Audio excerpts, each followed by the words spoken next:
Avant de commencer cette vidéo, je vous invite à aller regarder la précédente qui portait sur la dette publique parce que, comme par hasard, l'algorithme YouTube l'a totalement passé sous les radars alors que c'est l'une des vidéos les plus importantes de la chaîne. Donc si vous ne l'avez pas encore regardé, je vous invite à aller le faire.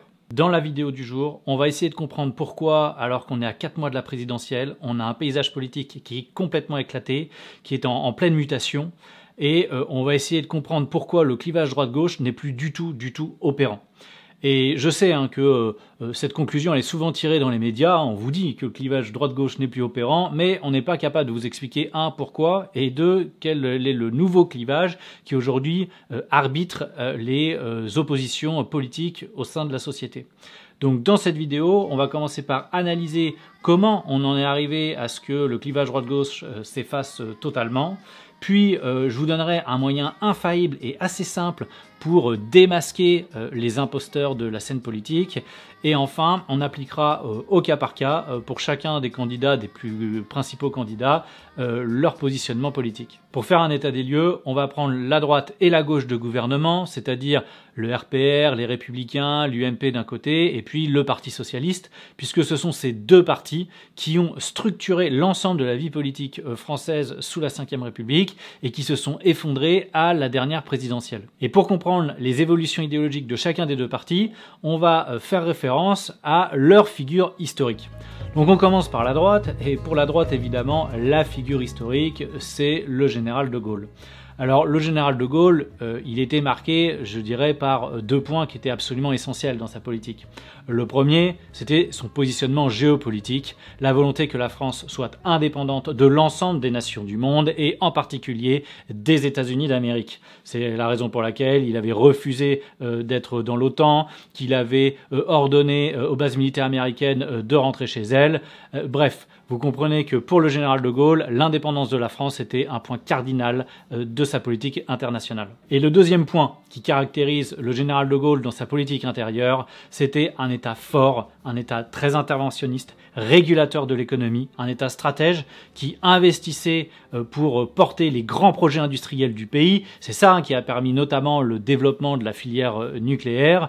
Et il était également très soucieux de trouver un compromis entre le capital et le travail. C'est-à-dire que le général de Gaulle optait pour une troisième voie entre le capitalisme et le communisme. De Gaulle a notamment écrit ceci: « Le capitalisme n'est pas acceptable dans ses conséquences sociales. Il écrase les plus humbles, il transforme l'homme en loup pour l'homme. Le collectivisme n'est pas davantage acceptable. Il ôte aux gens le goût de se battre, il en fait des moutons, il faut trouver une troisième voie. » Est-ce que vous imaginez un seul instant Valérie Pécresse aujourd'hui prononcer ces mots?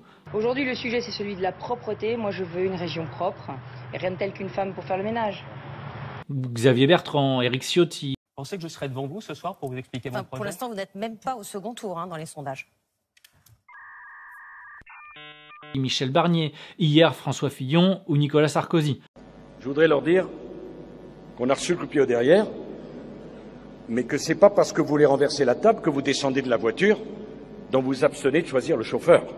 C'est-à-dire les voir attaquer frontalement le capitalisme et dire qu'il faut le réguler et un État qui intervienne de manière très forte dans l'économie. Certainement pas.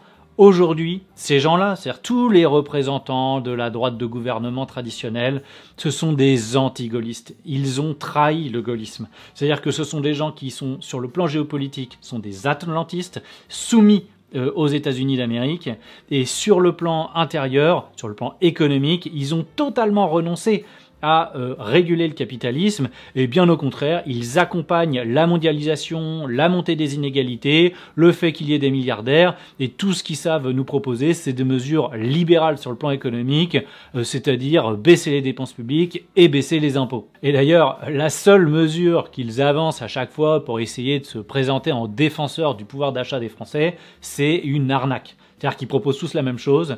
Ils proposent d'augmenter le salaire net des citoyens français. Comment? En baissant ce qu'ils appellent les charges sociales. Et qu'on regarde comment est-ce qu'on peut faire en France pour qu'il n'y ait plus cette différence aussi importante entre le salaire net et le salaire brut. Alors ça suppose effectivement de repenser le financement de notre politique sociale. Oui, mais du coup... Moi, ce que je souhaite, pas un chèque, pas un virement, sur la fiche de paye, jusqu'à 2 000 € pour commencer parce qu'il y a urgence. Le net, en bas à droite, là, se rapproche du brut en haut à gauche. Bon, en fait, les charges sociales, c'est les cotisations sociales. Et ce qu'il faut bien comprendre, c'est que les cotisations sociales, ça n'est rien d'autre que du salaire différé.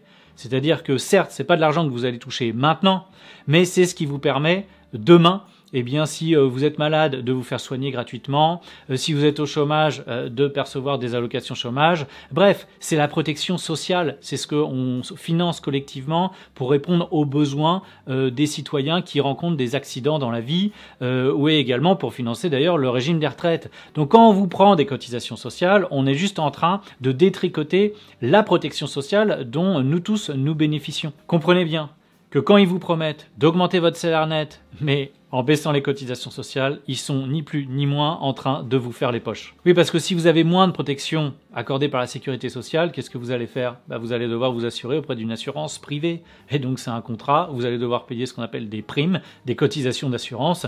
Donc ce que vous allez plus verser en cotisation sociale publique, vous le verserez en cotisation privée. Et bien souvent, c'est plus cher que le public. Donc vous n'y gagnez strictement rien. Au contraire, vous allez perdre. Parce que ce sera plus coûteux et ce sera moins protecteur. Alors je passe maintenant à la gauche, dont la figure historique est évidemment Jean Jaurès. Jean Jaurès qui est connu pour être un marxiste républicain, c'est-à-dire qu'il attaquait frontalement le capitalisme et ses ravages. C'était un défenseur des miséreux et des précaires. C'était un authentique humaniste. Voilà ce qu'a été Jaurès et le combat de toute sa vie. Jean Jaurès, il disait notamment ceci: parce que le milliardaire n'a pas récolté sans peine, il s'imagine qu'il a semé. En d'autres termes, Jean Jaurès nous explique que parce que le milliardaire s'est appliqué à spolier les travailleurs, il s'imagine qu'il a lui-même produit la richesse. Sauf que c'est pas le capital qui produit la richesse, ce sont les travailleurs. Et alors là, il faut être très clair. Le premier qui a trahi les idéaux de la gauche, c'est François Mitterrand en 1983, quand il a pratiqué ce qu'on a appelé le tournant de la rigueur. C'est-à-dire qu'on est rentré dans des politiques d'austérité, on s'est ouvert à la mondialisation et en fait on a accompagné ce grand mouvement qui n'a fait que produire des inégalités toujours plus grandes. Alors c'est vrai qu'on peut lui trouver peut-être des circonstances atteignantes parce que à l'époque, on a Reagan qui est arrivé aux commandes aux États-Unis et puis on a Margaret Thatcher qui est arrivée au Royaume-Uni. Donc on a eu un grand mouvement qu'on a appelé le début du néolibéralisme. Peut-être qu'à l'époque, on n'avait pas le recul et même le rapport de force était compliqué pour mener une autre politique que nos alliés atlantistes entre guillemets. Mais s'il y en a bien qui a définitivement tué la gauche dans ce pays, c'est François Hollande en 2012, parce qu'il est arrivé en clamant haut et fort que mon ennemi c'est la finance. Je vais vous dire qui est mon adversaire. Cet adversaire, c'est le monde de la finance. Tu mens, il ment. Bon, c'était un bon début, mais déjà c'était pas très ambitieux parce que l'ennemi c'est le capital, c'est pas seulement la finance. La finance ça n'est qu'un aspect de ce qui crée l'ensemble des difficultés qu'on rencontre aujourd'hui. Sauf que de toute façon, François Hollande, il a strictement rien fait contre la finance, mais surtout, il a appliqué totalement la politique du MEDEF. C'est lui qui, en particulier, a créé le crédit impôt compétitivité emploi, qui consistait en une baisse des cotisations sociales pour les entreprises et qui ont bénéficié pour la moitié aux plus grandes entreprises de ce pays. C'est aussi François Hollande qui a fait plusieurs réformes en droit du travail, une en 2013 qui est venue réduire les délais de prescription et ça a été dévastateur pour les droits des salariés. Et puis on a évidemment eu aussi la loi El Khomri qui avait d'ailleurs déclenché le mouvement Nuit debout. Donc le premier mouvement social d'ampleur sur les années 2010, on le doit à François Hollande et à sa fameuse loi El Khomri. On peut le renouveler combien de fois le CDD? 3 fois. Combien? Jusqu'à 3 ans. Non mais combien? Madame El Khomri? Un CDD. 3 fois? Vous êtes certaine de ça? Un CDD, combien? Un CDD peut être requalifié en un CDD. Pardon. Ce qu'il faut bien comprendre, c'est que la droite et la gauche de gouvernement, depuis 40 ans, ont totalement renoncé à réguler l'économie. Autrement dit, à ce que l'État intervienne pour rééquilibrer les rapports de force entre le travail et le capital. Et c'est pour ça que finalement, ces deux partis historiques ont depuis des années surjoué leurs différences sur les questions sociétales, sur les questions culturelles, sur les questions d'immigration, de mariage pour tous, de PMA, etc., etc. Vous pouvez le décliner à l'infini. Pourquoi ?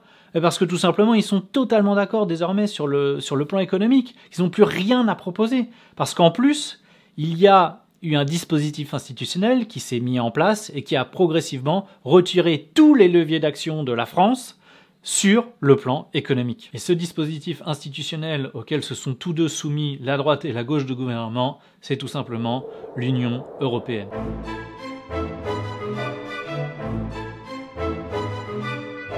Disons les choses clairement, et c'est le moyen d'ailleurs qui vous permettra de démasquer les imposteurs, on ne peut pas changer de politique économique au sein de l'Union européenne. C'est rigoureusement impossible, parce que vous avez l'euro et parce que vous avez le marché unique européen. Alors évidemment, on fera des vidéos pour revenir sur ces sujets et vous expliquer en profondeur les mécanismes qui sont à l'œuvre, mais en l'état, retenez qu'on ne peut pas lutter contre l'évasion fiscale dans l'Union européenne parce que c'est elle qui permet la libre circulation des capitaux, des marchandises et des personnes au passage.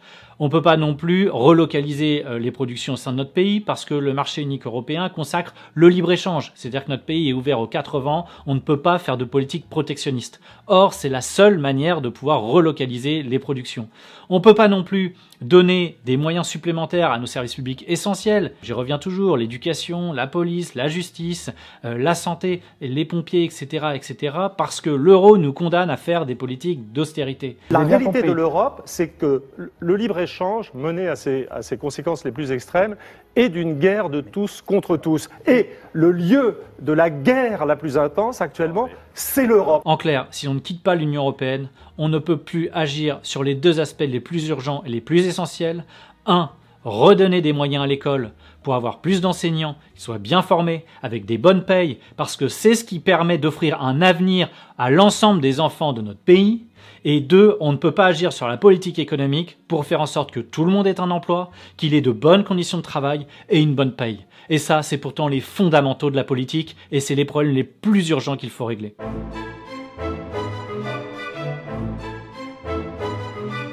Alors, quid des forces politiques en présence ?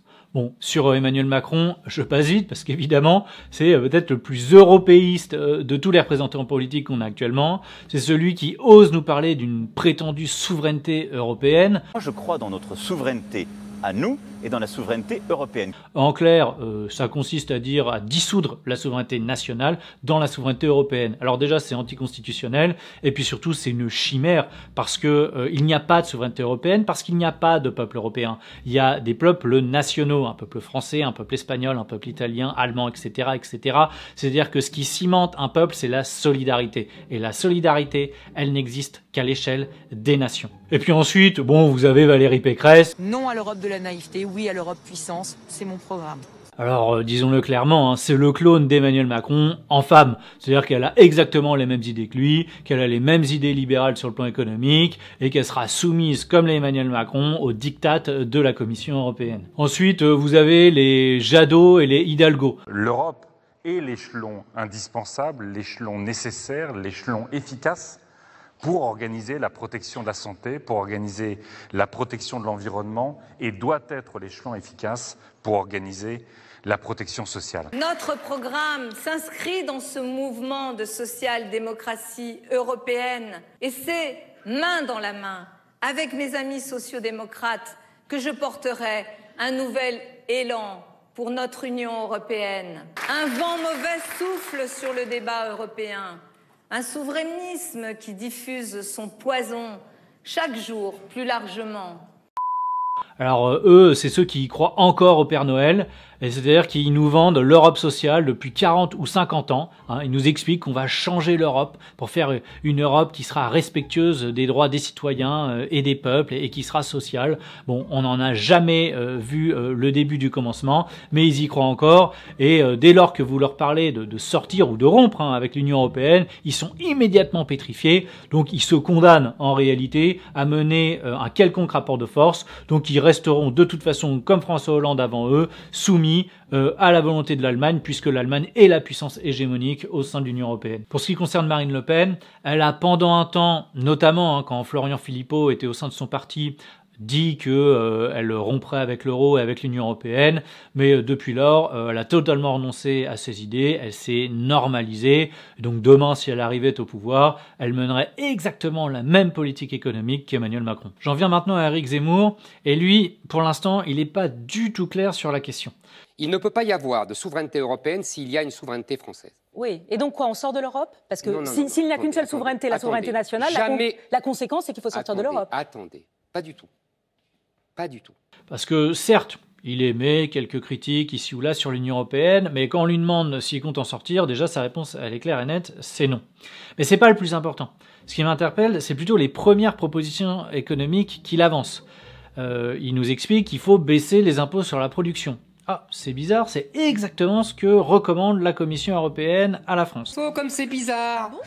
Oh, alors. Il nous explique qu'il va faire la réforme des retraites en poussant l'âge légal de départ à la retraite à 64 ans. C'est exactement ce que réclame la Commission européenne à la France depuis plusieurs années. Oh, il s'embête pas, hein. Hop, ni vu ni connu, je t'embrouille. Donc en l'état, quand Éric Zemmour il prétend qu'il veut réindustrialiser le pays, ok, c'est un bon objectif, mais il faudrait quand même qu'il nous explique comment il compte faire. Parce que sans rompre avec l'Union européenne, les traités commerciaux et l'euro, c'est strictement impossible. Et puis il y a Jean-Luc Mélenchon. Alors lui, il a au moins un mérite, c'est qu'il assume clairement et frontalement que son programme est incompatible avec les règles de l'Union européenne. Je préfère le dire. La moitié de mon programme n'est pas compatible avec les traités européens. Donc il a bien fallu aller voir le voisin pour lui dire, écoutez, les traités, si vous voulez continuer à les appliquer, vous les appliquez à vous, mais pas à nous, parce que nous ferons opt-out. J'espère que c'était convaincant. Un coup de rouge. Après, c'est vrai qu'il est un peu ambigu sur sa stratégie. C'est-à-dire qu'est-ce qu'il compte modifier les traités, est-ce qu'il compte en sortir. Bon, tout ça, c'est pas très clair. Mais est-ce qu'on peut vraiment le lui reprocher? Parce qu'il y a un candidat qui est très clair sur la question et qui depuis des années préconise le Frexit pur et simple, c'est François Asselineau. Et lui, le résultat, la conséquence, c'est qu'il ne passe jamais dans les médias, qu'il est totalement boycotté. Donc vous voyez qu'en fait, aujourd'hui, quand vous êtes un représentant politique candidat à l'élection présidentielle, c'est extrêmement compliqué de vous positionner par rapport à l'Union européenne, parce que si vous la critiquez ouvertement et vous dites qu'il faut se sortir de ce carcan, vous êtes totalement invisibilisé par les médias. Mais d'un autre côté, si vous ne la remettez pas en cause frontalement, vous vous condamnez tout simplement à l'impuissance politique sur le plan économique. Je gagne, pile tu perds, entendu? Oh, pile tu as perdu. Allez, et sans rancune. Hein? Et c'est finalement le principal enseignement qu'il faut tirer de cette vidéo. C'est que le grand absent de cette campagne présidentielle, pour le moment, c'est l'Union européenne.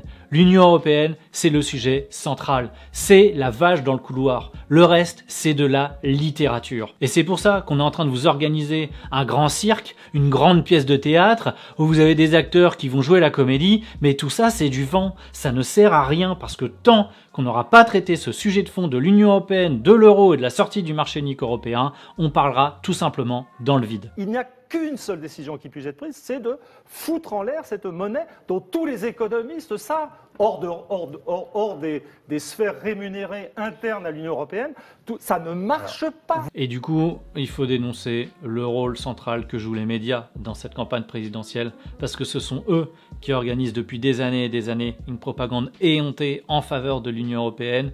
Alors, quelle est la source de nos principaux problèmes que nous connaissons aujourd'hui dans notre pays. Il va donc falloir un jour ou l'autre qu'ils se remettent en question, et pour ça, il faut qu'on soit un maximum de citoyens français à comprendre les enjeux que pose très clairement l'Union européenne sur les aspects de la politique économique, parce que sinon, on ne s'en sortira tout simplement jamais. Voilà, c'est la fin de cette vidéo. Sachez que dans les semaines qui vont suivre, on va produire beaucoup de contenu sur la campagne présidentielle pour essayer de comprendre les enjeux et les dynamiques qui sont à l'œuvre. Je sais qu'il y a beaucoup de personnes aujourd'hui qui sont un peu perdues, mais qui sont très intéressées.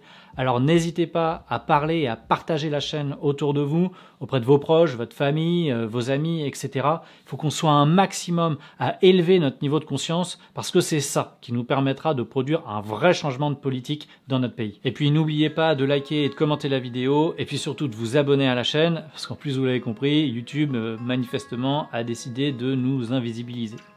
Allez, à bientôt.